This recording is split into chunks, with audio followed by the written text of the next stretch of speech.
Welcome back to the Principal Podcast, everybody. Today's guest is Paul Millard. Thanks a lot for joining us, Paul. Hey man, glad to be here. Awesome. Paul, I'll let you kind of give the introduction of your background. But before you jump in, Paul's an ex consultant and he wrote The Pathless Path, which is a book that I just finished reading. And I reached out to him to try to have him on the podcast and pick his brain a little bit.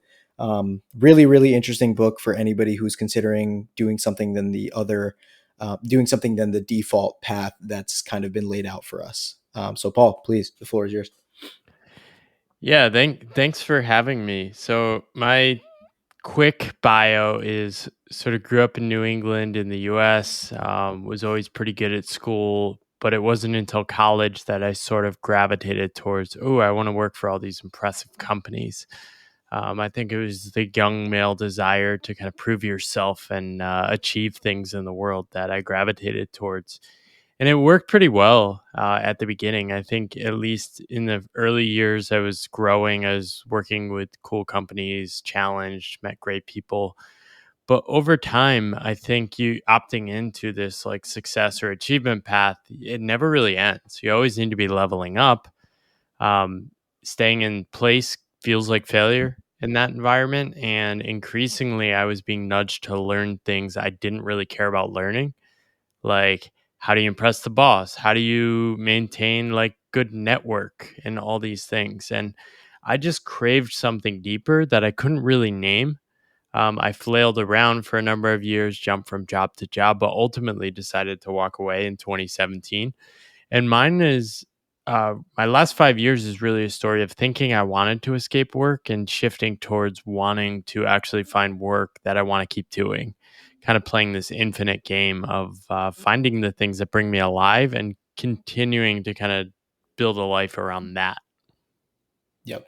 Yep. And that's exactly what was the most fascinating part of the book to me was like, I feel like we've kind of somewhere along the way developed this misconception that we can work our asses off for a few years and then just completely escape work forever. And while that might be true for a few select people, it's very unrealistic to think that everybody can just work really hard for a short period of time and then never have to work again. And instead of doing that, you're talking more about finding something that you find meaningful so that you can commit to it and it doesn't necessarily have to be the centerpiece of your life, and it can allow you to kind of explore different facets of your life that you normally wouldn't have time to. I think the thing I discovered, and when I went to business school, I always thought it was crazy when I'd listen to people say, "Oh, I'll work 2 years in investment banking, but then it'll be worth it because then I'll be set up afterwards." It's like I'm going to compromise. And I told myself, "Oh, I'm not doing that. I actually like what I'm doing." That's the story I told myself. Hmm. But I think in the past 5 years of really reflecting and thinking deeply and writing about our relationship with work, I realized it's sort of inescapable to be part of that like broader success soup. Like our society's default pull is essentially to do more, to grow bigger as a company, to always be moving towards the next thing. And I discovered this super quick when I quit my job. I was like, just like, "Ugh, I don't even know what to do with my life." And I was like calling myself a freelancer, and all anyone cared about is, do you have clients? What's your plan? Are you going to grow employees? And so it's sort of inescapable. And so the next few years, I really started leaning into how do I actually get space in my life to think deeper, to reflect, to live, to wander. And a couple of my answers were basically just to not actively pursue work and to move abroad. Yeah, and it's funny that you say that because I feel like in our society, especially, like the first question that always comes to mind is, "Oh, so what do you do?" Right? Like you meet Yeah. somebody, "Hey, I'm Paul. Hey, I'm Arjun.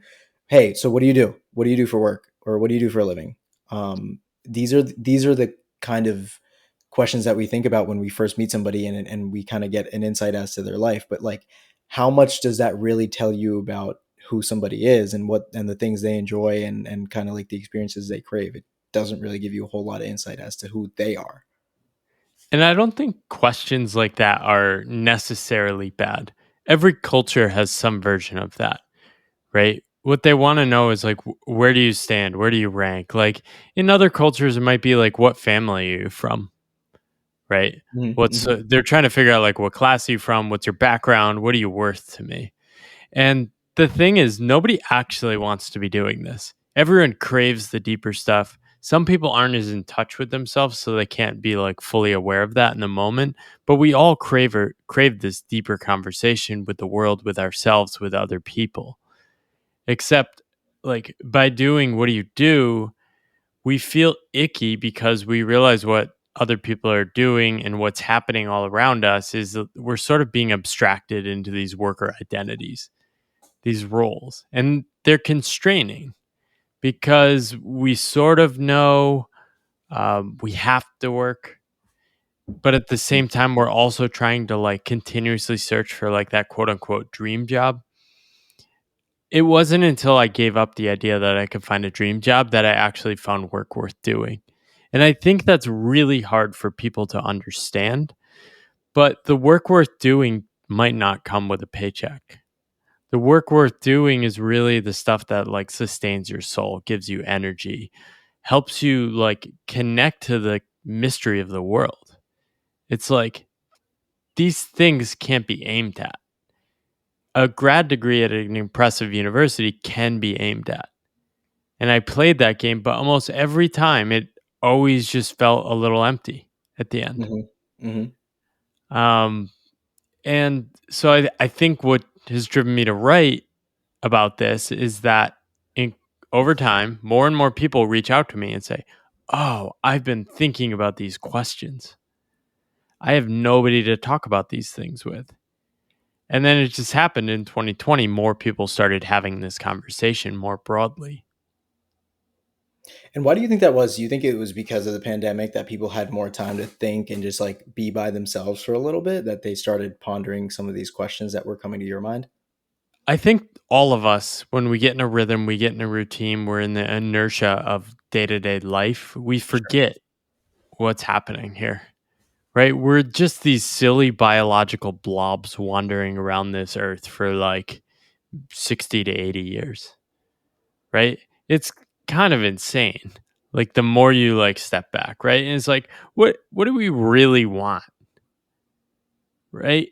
I think most people don't want to like sacrifice enormous years of their time because of some payoff at the end.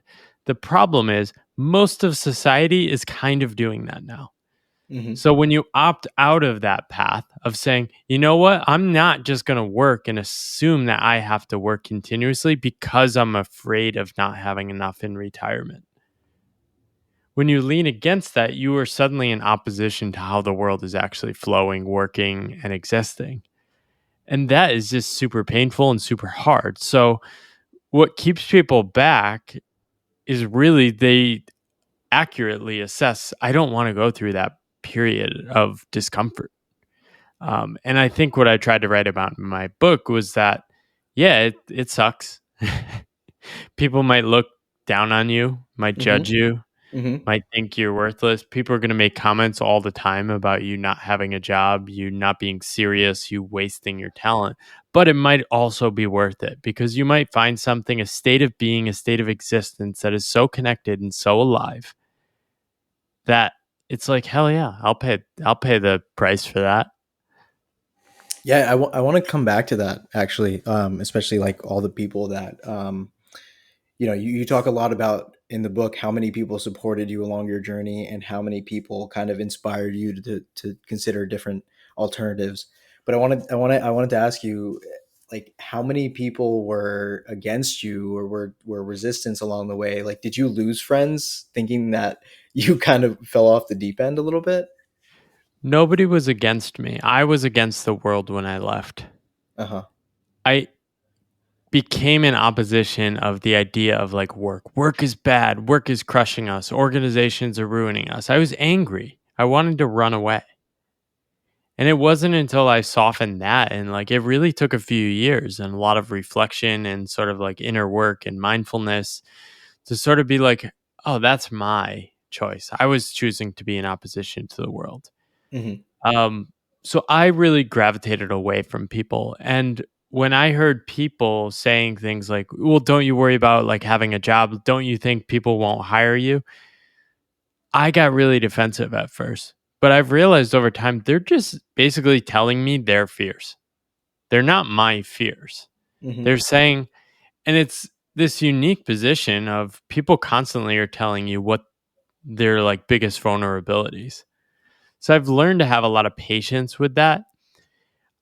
I think when you're on a path that makes sense and is successful, you have the you have the sense that you're supported because you have sort of the silent strong support of the universe.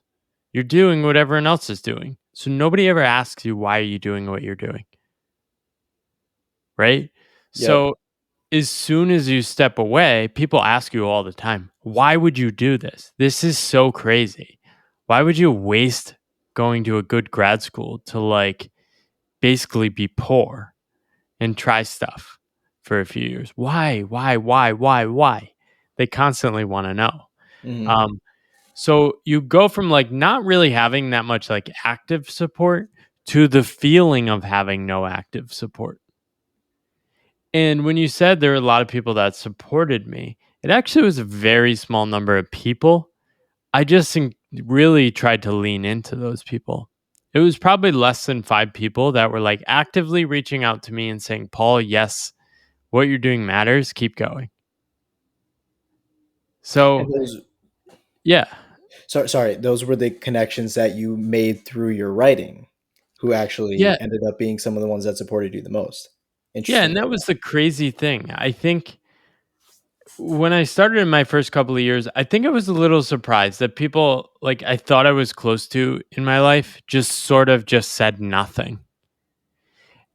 And what I've realized now is I was probably triggering their insecurities and fears for life, Hmm. right? So when you take these unconventional paths, you take this burden of basically being like a walking trigger for people. Like I should walk around with like a trigger warning. I may make you feel your deepest fears. I'm sorry.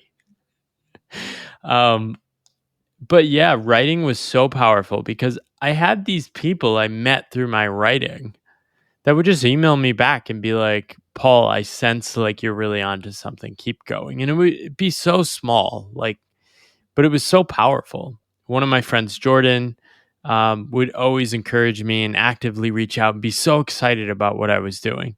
Hmm. Even though like my day-to-day experience was like I felt like a loser, I felt like I didn't know what I was doing, and I had the deep sense that yeah, I was onto something, but it was impossible to prove to anyone. Hmm. But somehow you managed to have some semblance of conviction along the way, right? Like you, because you were able to stay on this unconventional path that kind of challenges all of these conventional beliefs that everybody has. Like you strike me as somebody who's very in tune with their own values and is very introspective. So I wanted to ask you, who do you go to for advice, or do you go to anybody for advice? Who do you kind of what's your opinion on getting advice from people that are close to you? I haven't been good at it. A lot of it is internal. Yeah. And I think a lot of advice is overrated, especially when it's big decisions. Like, Hmm. I think, like, the advice I would give people is like, get more in touch with yourself first. We have Yeah. so much truth inside us about what we're supposed to be doing. Hmm. And I think I sharpened that muscle while I was working, doing those like quarterly reflections of my leadership values and like starting to read books like Designing Your Life, listening to Sure. podcasts like Tim Ferriss and doing like fear setting. Hmm. Those were crazy powerful for me. I don't know if they work for everyone. That kind of reflection and writing, like that, like BS detection of myself being like, you're full of crap, Paul. You, Hmm. you claim to care about these things, but you're absolutely in the wrong environment. And it took me a while to realize that. Yeah. Um, tried to lean more into getting active encouragement and advice from people. I just started doing these board letters, Hmm. which is like people that have been supporting me along the journey or on similar paths. And I write this letter once every 7 weeks. And I say, hey, here's what's going on. Here's what I'm struggling with. Here are the things I'm working on. What do you guys think? it's so crazy being self-employed because there are infinite things you can do. And as a solopreneur doing like the company of one thing, like I have no idea if I'm right. I'm constantly just kind of like coming up with ideas and then doing them. And it's I don't just know if I'm testing them. spending my days right. I'm really doing so much on like gut feel. Hmm. And it's been nice to lean into say put things on paper and say, "Hey, here's what I think I'm going to more deliberately do. What do you guys think?" Hmm. And I'm getting some cool feedback. I think the biggest thing is just a forcing mechanism for me to be bolder about what I claim to care about. Hmm. Hmm. Um, I've had a really challenging relationship with ambition. I think I was so scared of ambition early on my path, probably in a healthy way, where I didn't want to create another job for myself. And I just wanted to create space in my life. I wanted space to think. I wanted space to wander. I wanted space to just like try stuff, Hmm. not have the pressure to make money. Um, but I think that sort of cemented is like you should be skeptical of all opportunities to like go bigger with things. And I've actually gotten a lot of courage just from people reading my stuff and reaching out to me. Like they'll say to me, like, Paul, you're saying all this stuff, but you're not giving people a roadmap. Or like you have all these different articles. I don't know where to start. Are you going to write a book? And eventually, like three people said that to me, and I basically wrote a book. That was the same thing with like a course I developed. But all this stuff, like writing about work, the book, all these things, like some of the courses I've done about reinventing your relationship with work, it has made less than like $30,000 in 5 years. Hmm. So like it couldn't sustain me. I'm doing other consulting stuff and different projects to help sustain me. But that is the stuff worth doing and the stuff I fight to protect and make sure I keep showing up to do that. So Sure. my definition of success is basically just paying attention. Am I still doing those things? Hmm. If I'm not writing, what's wrong? What do I need to reshuffle? So that's kind of like my true north that I orient around. Yep. And by creating a job, you essentially mean like having other commitments outside of the things that you truly enjoy doing, like writing, doing the course, etc., that would hinder you from being able to do the meaningful work. Yeah, I think it's just a feeling of being trapped, right? I Hmm. knew what I had a job and I worked for a manager that was like anxious and stressed all the time. And I had to do all these admin things and like I had to overreact every time a client freaked out. I hated that stuff. I wanted to be able to say no to stuff. Yep. I didn't want to create a job in the sense that like I had to like wake up and work 8 hours a day, 5 days a week, 52 weeks a year. I wanted to be able to wake up and say, like, you know what? What am I going to actively choose to do today? Um, and I've been able to do that, and it's pretty cool. Yeah. And it's kind of been slow at realizing, oh, I've done it. I still have no idea what I'm doing. I don't know what the next 5 and 10 years looks like, but to me, it's like an ongoing journey. Just keep the journey alive. Yeah. Hence why it's referred to as the pathless path. Yeah, exactly. Yeah, that would make sense. So you kind of like you flirted with the idea of going off on your own and just jumping into this pathless path a couple times, and then you ended up just switching jobs, right? That's the gist of what I got from the book, right? Like you would just switch jobs in hopes, and like, you know, that excitement would take you so far and then you would feel the same way again. What Go ahead. Yeah, I don't know. I don't think I had the idea of doing my own thing. I Hmm. think I had the idea like in one job where I was working with these independent consultants. I had the idea like, okay, maybe that's something I could do like when I'm older, Sure. my 40s or something. But yeah, I think it was just like increasing disappointment and like jumping from job to job and then not finding what I was seeking. And I didn't know what I was seeking. But I sort of just realized like, okay, I've worked for four different consulting firms, five companies, interned at like three other companies. Maybe I can't find it. Yeah, And maybe it's just not there. Like I worked in finance, operations, manufacturing floors I worked on. I worked in supply chain. I worked in organizational change, leadership, succession. It was like, maybe there isn't a dream job. Yeah. Or maybe you just have to go create it on your own.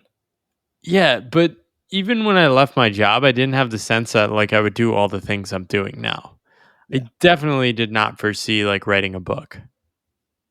I definitely did not see like doing like executive coaching on like storytelling and presentations. Hmm. I didn't see building like a couple courses that like Yes. actually made money. All these ideas emerged from having the space to think, create, meet different people, and experiment. I couldn't have done these things on the side of a job, which is why I think like side gigs are so crazy. Like I think side gig like talk is all about like, I mean, I had a couple hours to try experiments on the side in my last job, but like I didn't make much progress. I don't have like the energy after like doing a job for other people to Yeah. do more. I don't know how people do that. It's tough, right? Because like after you just put in like you put in your 10 hour day, you went to the gym in the morning, like man, you're kind of beat by like 7, 8 o'clock, and then you have to go do something else for 2 hours. Like it's really tough to find the time. So I respect the people who are able to pull it Yeah, off.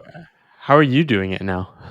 Hi, man, dude. It's just I don't know. I'm kind of just willing myself to do it. Another part of it, honestly, is like I'm fortunate in that I really do enjoy doing this podcast.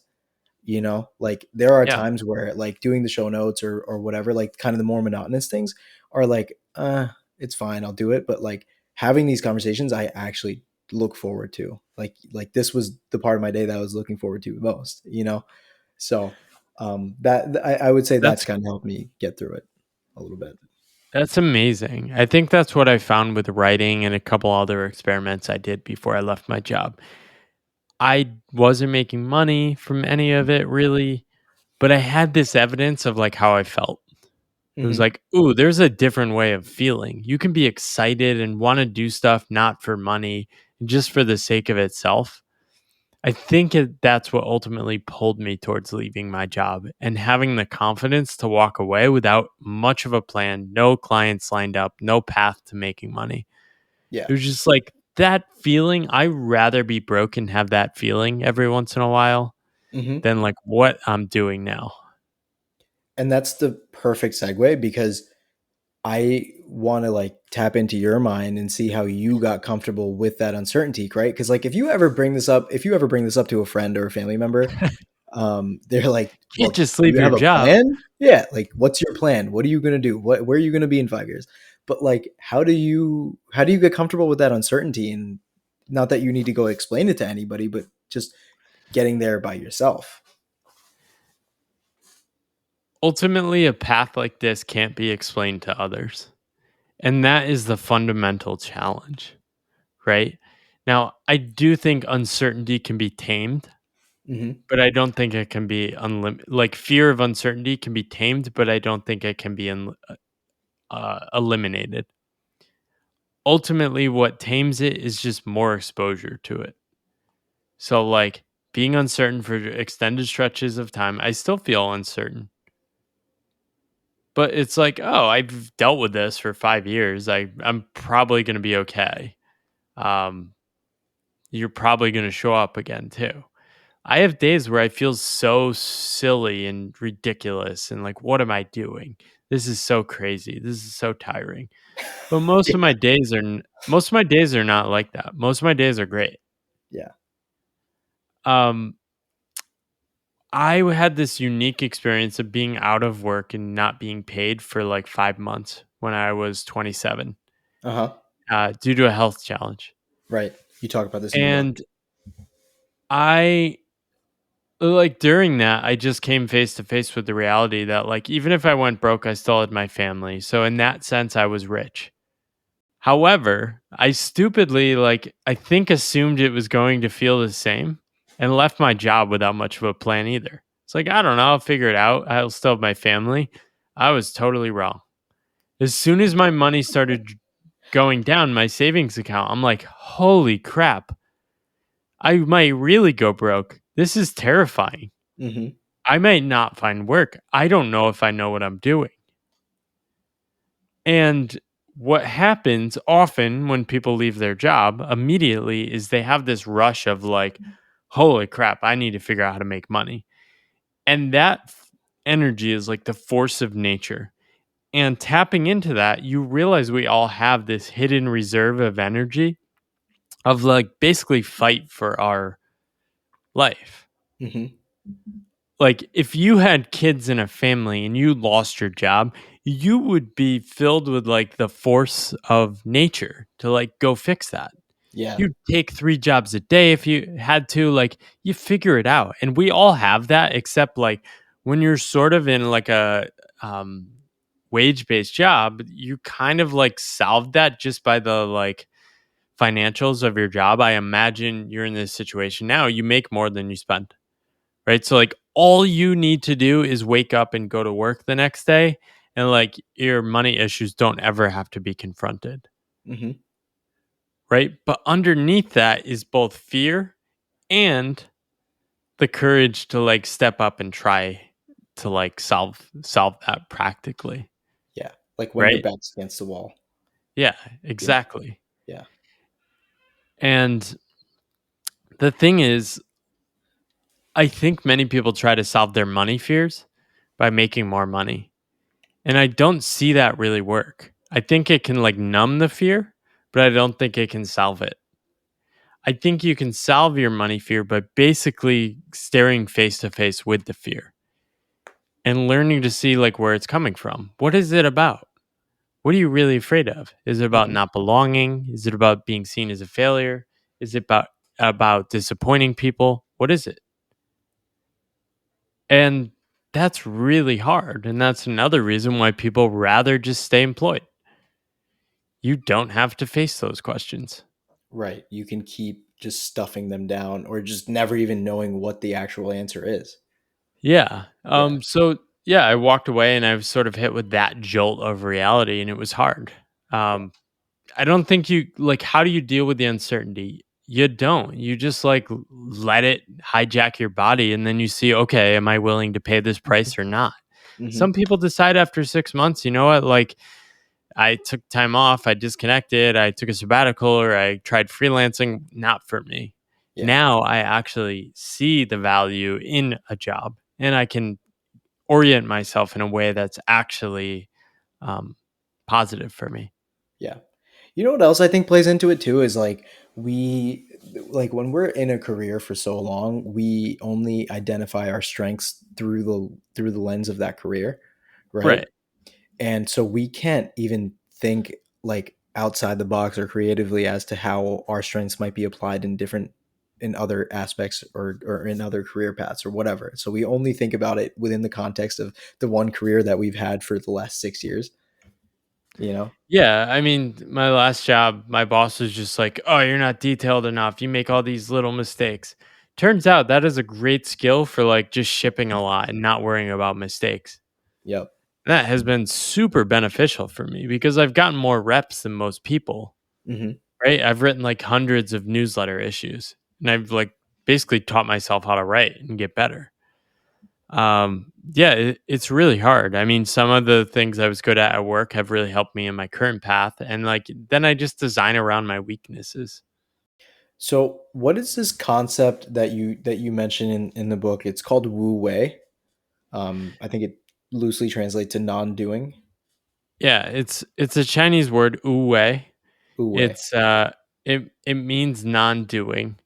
And it's this idea of like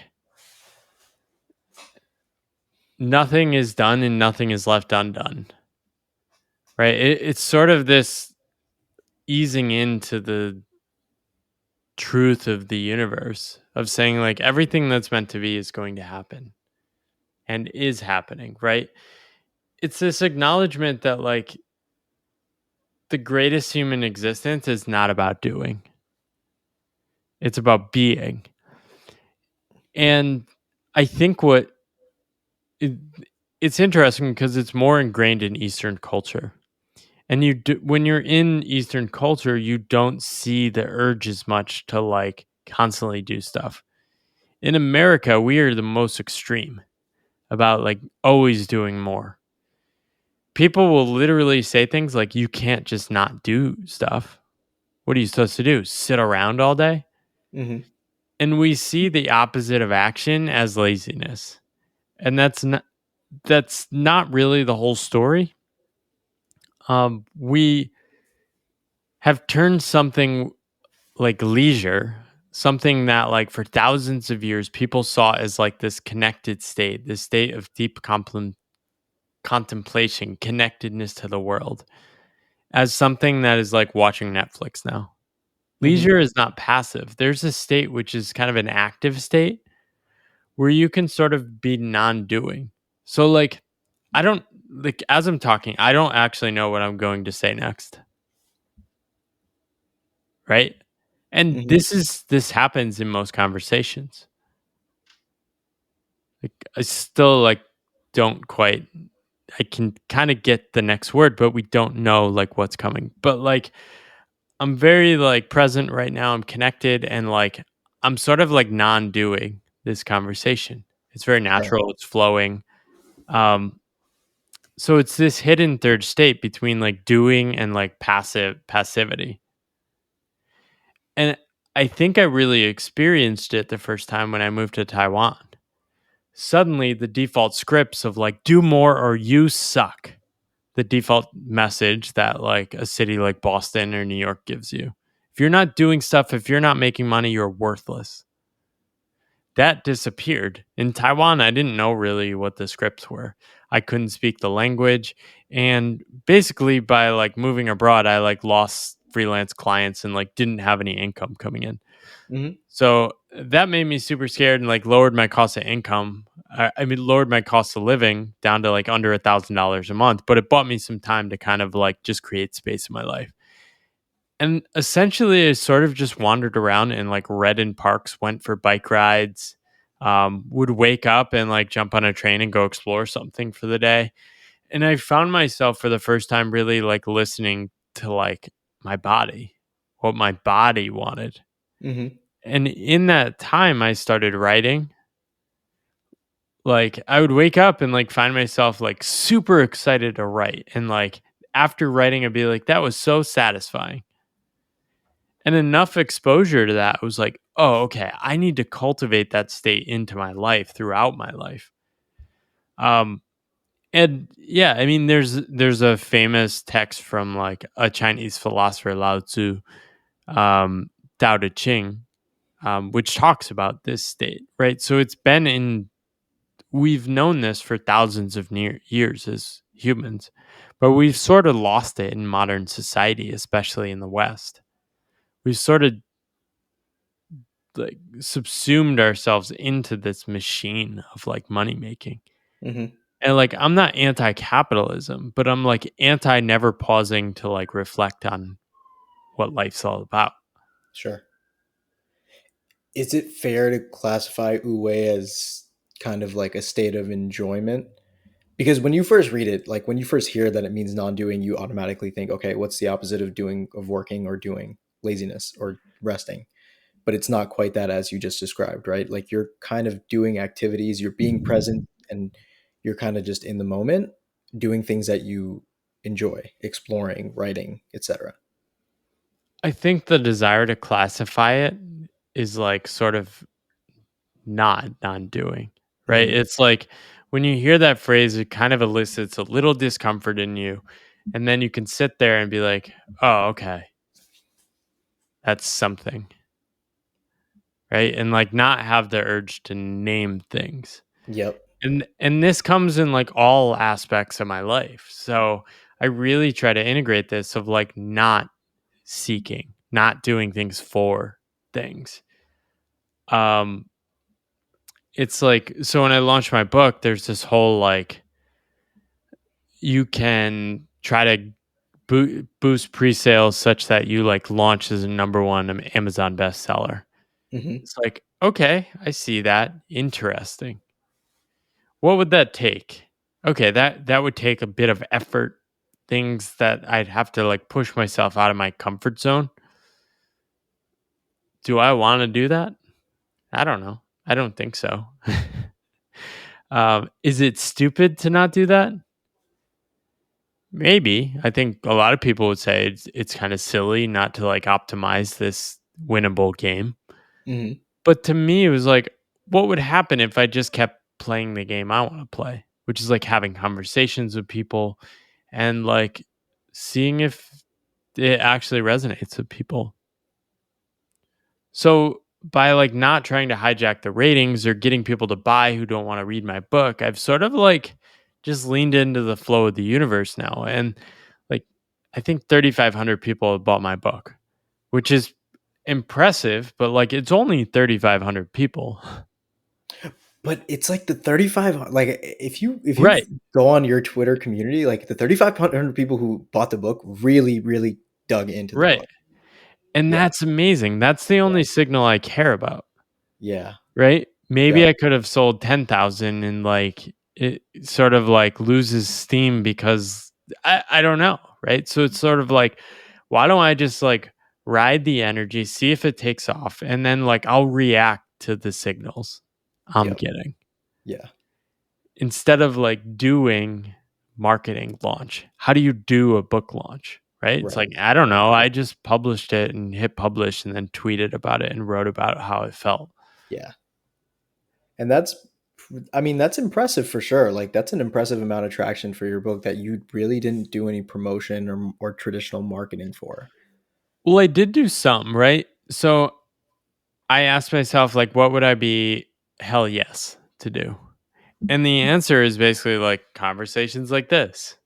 It's like I love talking about the ideas in my book. That's why I wrote the book. I wrote the book to Mhm. talk about the ideas with more people. So if somebody reaches out, I don't know what your following is. I don't care either. I'm also just excited that you're interested in these ideas. Yeah. So it's like I can do this. So if there's like two people listening to this that are like, hell yeah, that's awesome. Yeah. Those are also like people that could potentially even become my friends in life, which is pretty cool. Yeah, exactly. And where I was going with that was like I've already shared the book with two people who are close to me who, and like I kind of shared the parts that really resonated with me and reminded me of something that my friends and I recently talked about. And like who's to say that they won't pick up a copy and share it with somebody else, and like just it keeps on dominoing in that sense, and spiraling out organically, right? Like you're not, again, it's not like a promotional thing, it's just like, hey, I thought this would resonate with you, and once they read and reflect on what you wrote, maybe they'll have a take on it, or something will really strike a nerve with them. Yeah. And the lesson here, I think, is my goal is not to get too disconnected again. I have so much evidence from my previous path that I didn't like that mode I was showing up on in day to day life. I was constantly doing things for the future action, for the future, right? For the retirement. You don't quit your job because how could you give up this money? For the like next job, for like the status and the performance review. It's like, I don't like any of this. If I could like remove all that, like maybe it would be a little more fun. Something that we use to get people to buy into these like promises of tomorrow is a concept called delayed gratification. I actually wrote about this a while ago. But like we see people preaching about delayed gratification all the time, myself included, right? Like how else would you get somebody to commit to their job or their career without having the promise of it paying off for them in the future? Like making these small sacrifices or large sacrifices today for some kind of payoff that claims to be worth it in the future. Yeah. I mean, there's a game of like basically, I think in Western countries like the US and increasingly many more countries, if you sort of just like go to college and then get a job, you will kind of like casually become like pretty well off. Hmm. Especially if you like save some portion of that money in like a consistent way. Hmm. And that's incredible. That's an incredible achievement for like modern society that we can take like billions of people and just do this job thing for like 40 hours a week and you'll kind of be okay. The problem is what used to like I call this accidental meaning. This used to accidentally lead people into very connected and meaningful lives. A few decades ago, like this is the only option. So like everyone's following this path and people are doing okay on it, right? Except now, like it's kind of fractured. Like the expectations of a path are way higher, and like everyone's not feeling as good. The Hmm. reality is, if you're working with your hands in manufacturing, it's more enjoyable for most people than like working with abstract bits on an Excel spreadsheet for 50 years. And we don't really know how to like solve that. My solution is basically just to do less of that abstracted work, more of the creative work, and like work less overall. Hmm. Hmm. Yeah, you start to feel like a commodity over time, I hate to use this phrase, but like a cog in the wheel, right? Yeah, and we are, and like we all are. We're doing these things at scale in a new way that we've never really done before, and it's super weird. Hmm.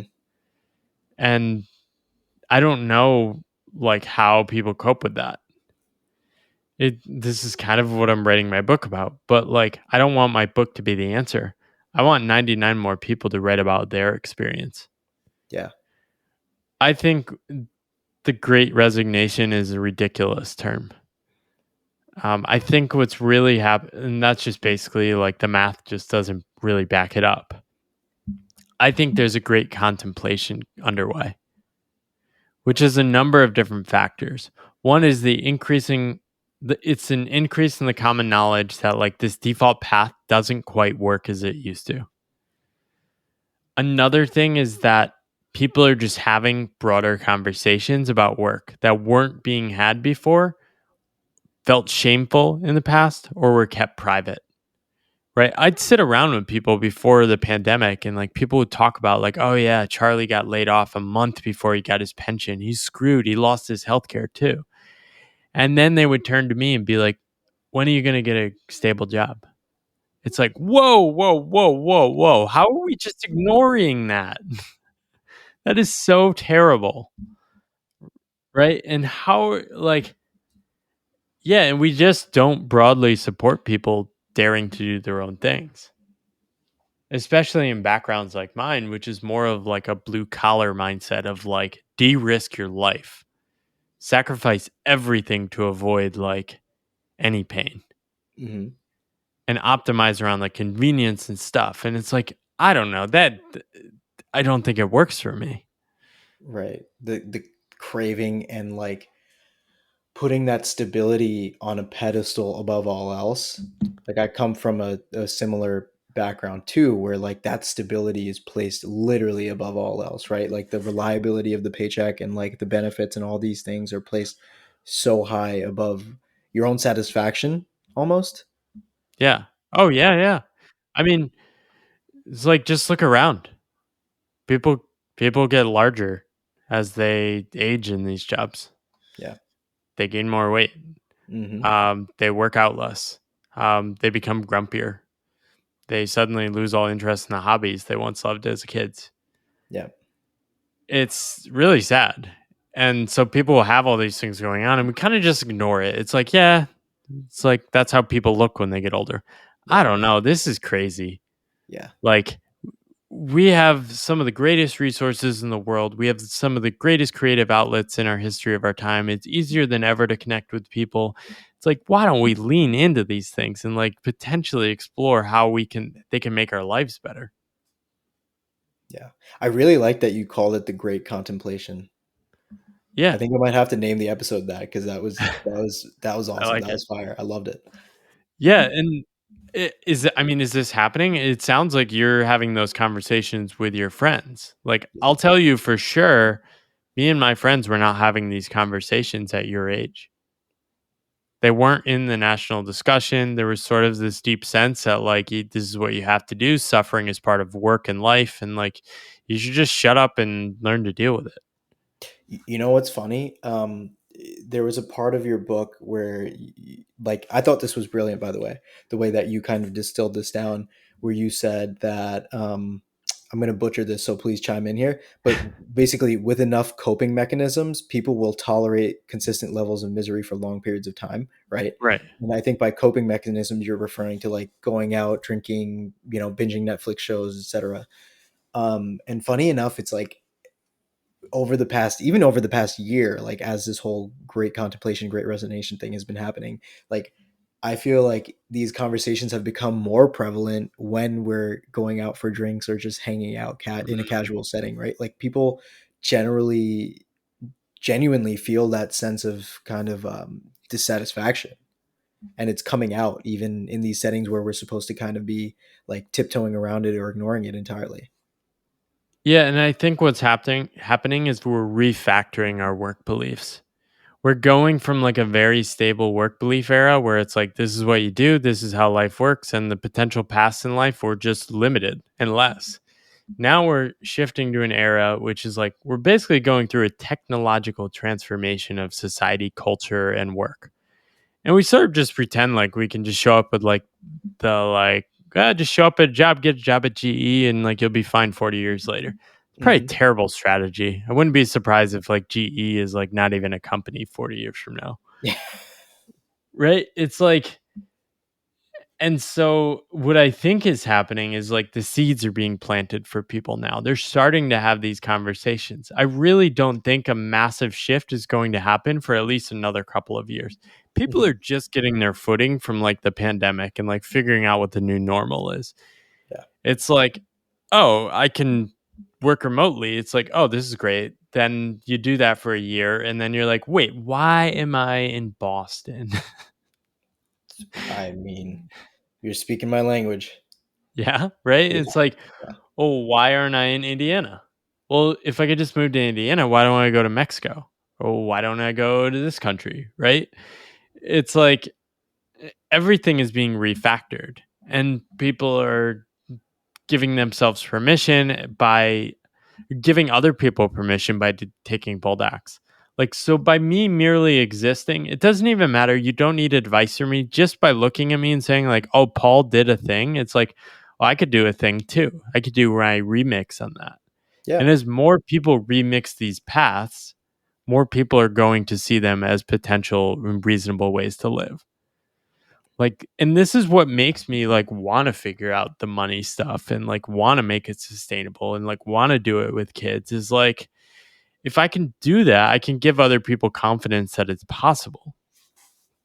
Yeah. You can give somebody belief, faith, inspiration, or even a model on how they could do the same thing with their lives. Yeah, and other people did that for me, like seeing people like Seth Godin or like Maury Schwartz and Tuesdays with Maury or Tim Ferriss. All Yep. these people, like these men that were daring to like ask deeper questions and pursue paths that didn't make sense and still felt like they were very alive at various ages. It's like, oh, they all okay, they see it as worthwhile. I can do this too. Even though like not many people in my own life were like taking this kind of thing seriously. Yeah. Yep. And I definitely see the glimpses from Seth Godin and Tim Ferriss, especially like Lynchpin. That's a book I'm reading now, Yeah. and I see so many Linchpin's so of the good. glimpses. Yeah. He's amazing. So it's easy to take inspiration from somebody like that. Um, I'm having somebody come on on the podcast in a couple weeks here who's very passionate about creativity, and I wanted to get your thoughts on where we got this idea that creativity is reserved for a select few people, that you're either born with it or you just don't have it. I think it's just the industrial nature of society. It's sort of turned into like everyone's a worker, everything happens through work, everything needs to be monetized and valued. And once we do that, we have like systems of gatekeepers. And like the reality was, I couldn't publish my book 20 years ago. Like I didn't have the right connections or right background or right followership to publish a book through like a publisher. Yeah. I would have had to jump through all sorts of hoops. The fact is today I can just do it. I can just roll up on a website and upload a PDF literally, and like Amazon will print books for me. Right? So it's very easy to like think, "Oh, I want to write a book." And if you're in like 1995, you're like, that's stupid. I shouldn't think that. And that might be a reasonable thing to do because it might be literally impossible for that person to do it. Hmm. Right. So over time, we have generations of people that say they're not creative. I encounter this all the time, especially in older generations. I'm not creative.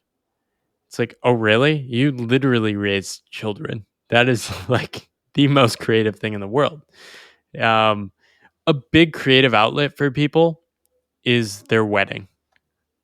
Weddings have become the most elaborate display of creativity in our modern culture. But doesn't get looked at as that. Like, why do people care so much about these things? I think because it's the first time they get to fully realize an expression of feelings inside of themselves and do that externally.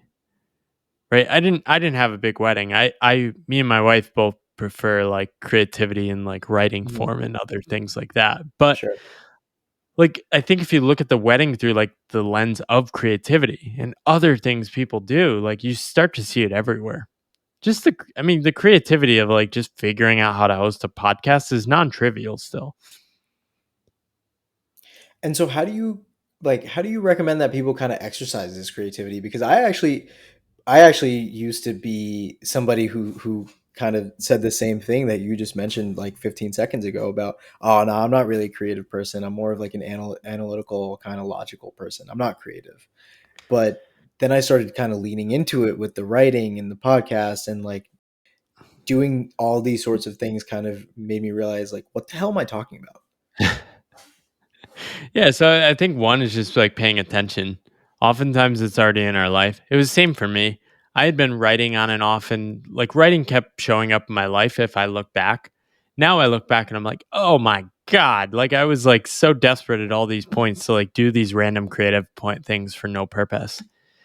Um, but I think a way to lean into it is pick something small and safe that you can quit, right? People get so caught up in like this perfectionist mindset that things need to be perfect. Yeah. It's like it's such a waste of energy. I'm still making mistakes like 100 podcasts in in my writing, and my Uh-huh. book shipped with like spelling errors. It's like I don't know. Like you gotta like I call it ship, quit, and learn.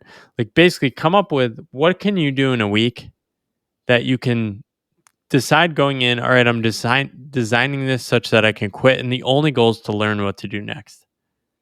It takes the stakes out of it. You're not doing it for likes, followership, approval, perfection, quality, whatever. You're just trying something. And I call this like an action challenge. So there's a number of things you can do. You could host a small dinner party, creative act for sure, Hmm. and a conversation around that. You can record like one podcast episode, right? Most people have the equipment to record one podcast episode. You don't need a fancy mic. You can do it on iPhone earbuds. Just record it on your phone on Anchor and just hit publish, see how it feels. Share it with one friend.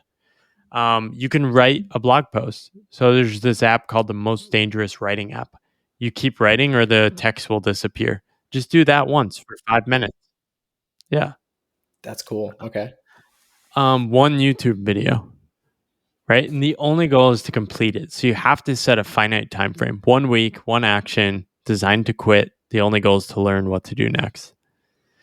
And what people often experience in these small experiments is not that they've found some gold mine or like some perfection or succeeded at something. It's a feeling. They typically are like, oh, that felt good.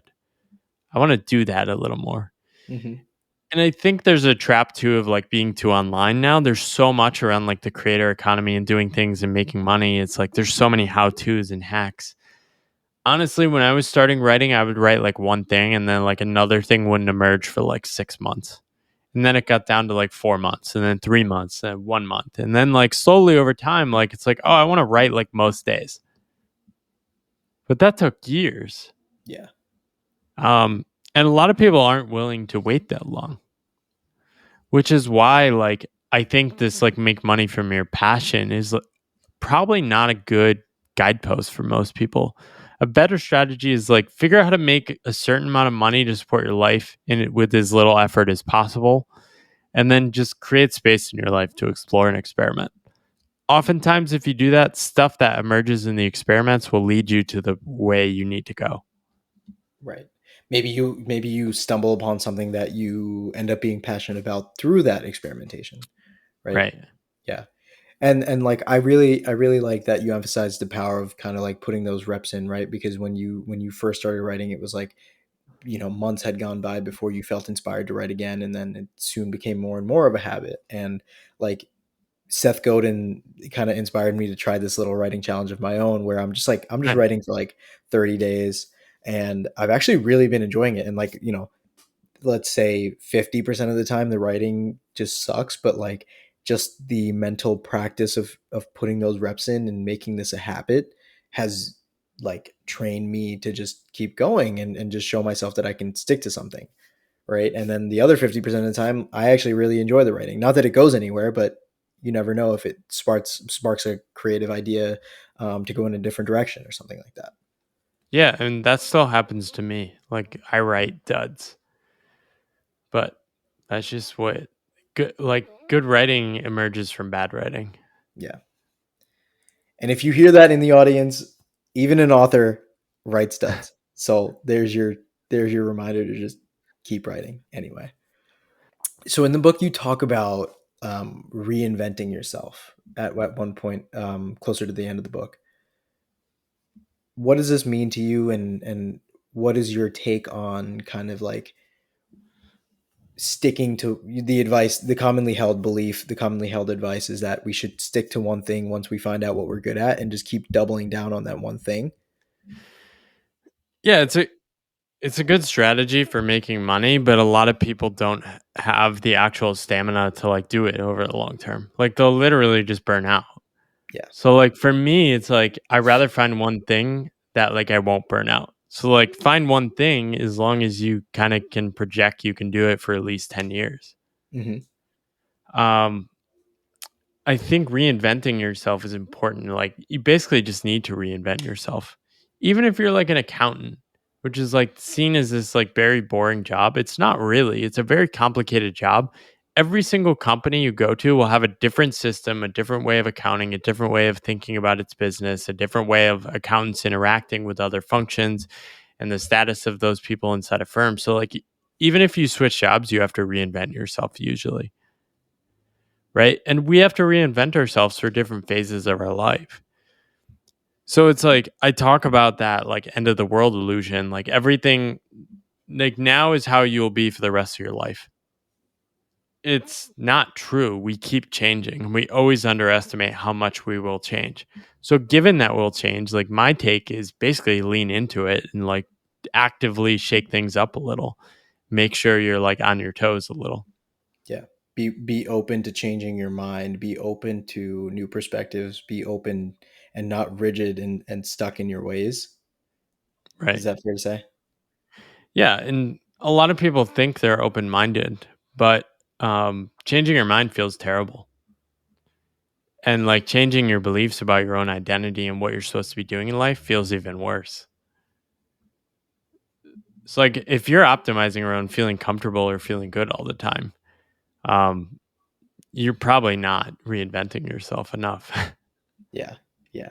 So every once in a while, like it might seem like it's good advice to just throw yourself into a difficult or new kind of experience, and just see how you react. And then, effectively what I'm trying to say is make yourself really uncomfortable by doing something that challenges you. And then you'll look back on that and realize how you grew from it and how you might have changed, because of that experience. Yeah, definitely. And if not, like life usually shows up with challenges itself anyway. You live long enough and you're going to face crises in your own life. It's just inevitable for anyone.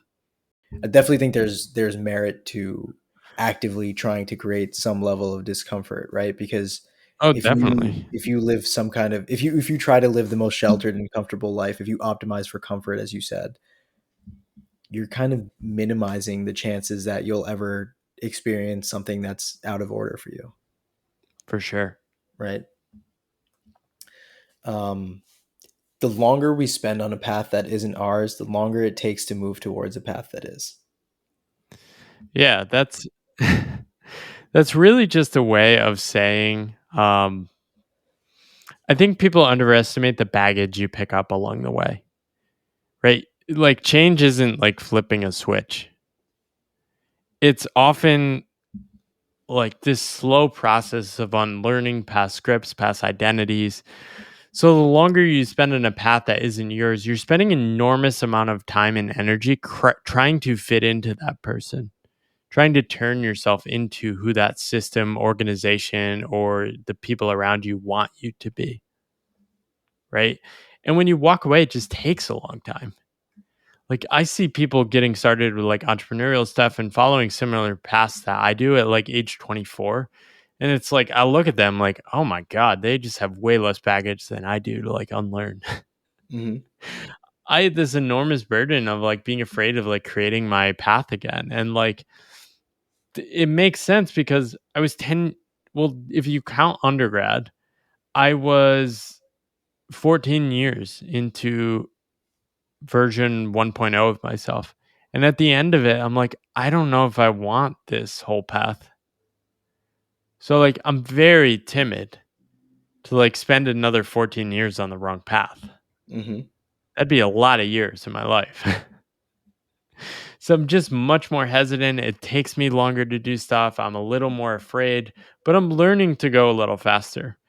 Um, but yeah, it's if you spend 40 years on a path that isn't yours and then you retire and expect to be this alive, energized, connected person doing things you love, like it's just not going to work. You became someone else. Well, it's also like my background is like systems engineering, and we study like complex systems. Basically, powerful systems shape the elements or objects of the system to become what the system wants, right? And this will happen in any organization. When you start out working, you're in these entry level classes with like 22-year-olds, 23-year-olds. Everyone's so excited, energized, full of life, partying on the weekends. Everyone really enjoys their life. They like living in a city. And then somehow the same people at that company turn into curmudgeonly old assholes at the age of 45. It's like, what happened here? Like the system changed them. And like they just sort of missed that happening. Yeah.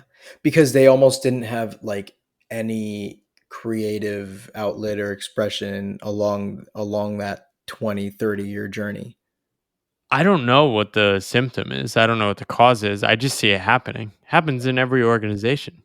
Yeah. There's a lot of grumpy old men in organizations.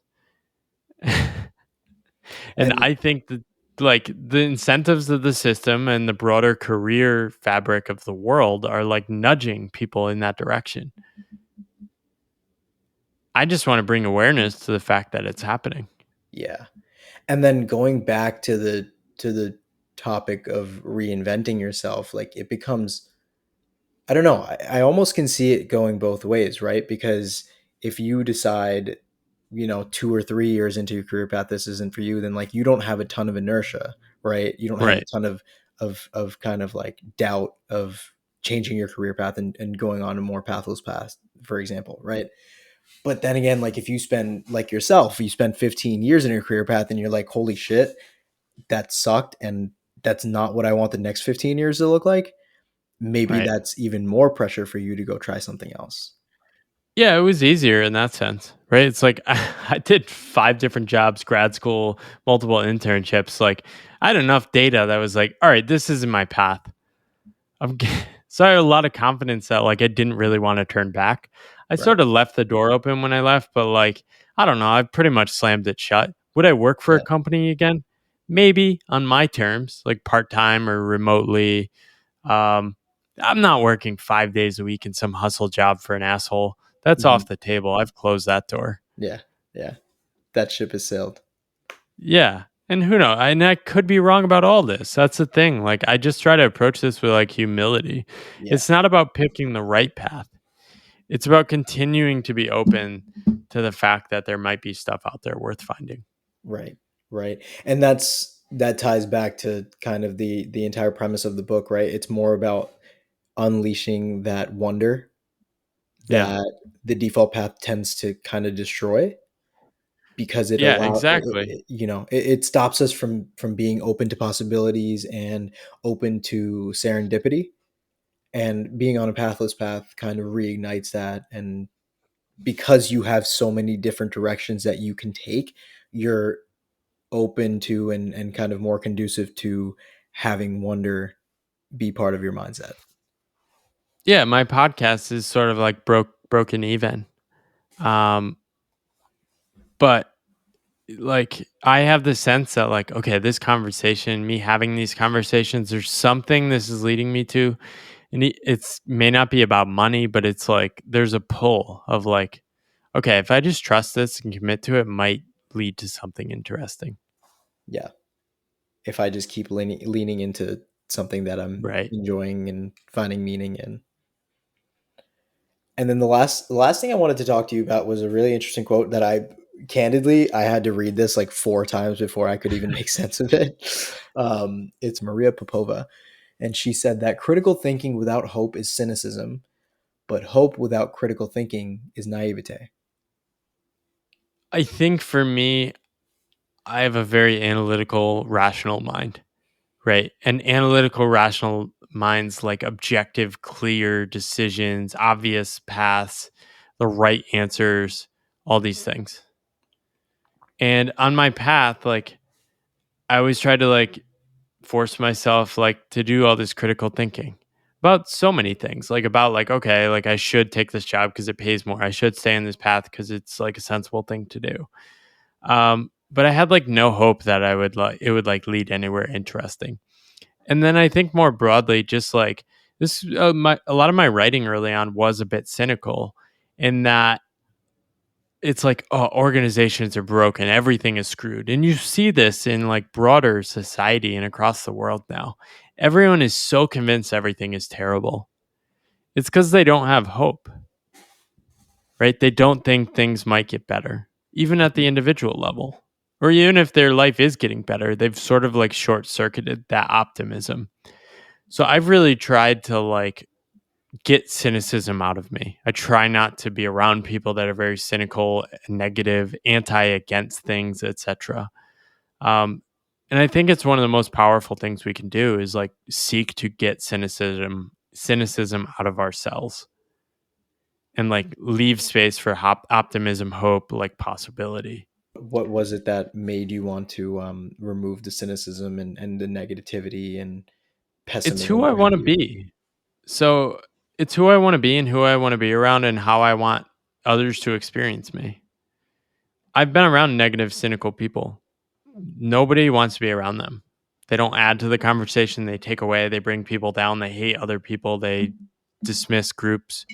Not an interesting way for me to show up. I want to speak on things I actually can make a difference on and care about those things. Yep. And that's where a lot of my optimism and hope comes from. Yep. I think the first part of that quote, the critical thinking without hope is cynicism, is kind of like that's kind of like the academic that never Yeah. really jumps into the water and who's always just critiquing the current state It's of the affairs. journalist, right? It's Right. like everything is so bad. Yeah. Yeah. Like everything's horrible, but like you're not actively involved in it. So is it even fair for you to comment on how horrible Well, everything is? well, if you read a lot of history, you also find that these kind of people exist at all points in all history, in all cultures. Mhm. Like it's just a human like failure mode. For the individual though, I think there is a choice. You can become aware of that and decide, okay, I'm going to try and lean away from that. Paul, this was an awesome conversation. I Awesome. encourage everybody who's listening to pick up a copy of The Pathless Path. I think that'll make you start to think deeply, if you haven't already, about some of these concepts in your own life, and just get you on the right path of questioning everything around you. So, Paul, where can people connect with you online, and where can people follow your writing and work? Just Paul Millard. You Google my name, you'll find all my stuff. P_Millard on Twitter is a good place. And my newsletter, boundless.substack.com. Most weeks I write. Awesome. Check it all out. Thanks, Appreciate you man. coming on, man. Thanks a lot. This was a lot of fun. Awesome.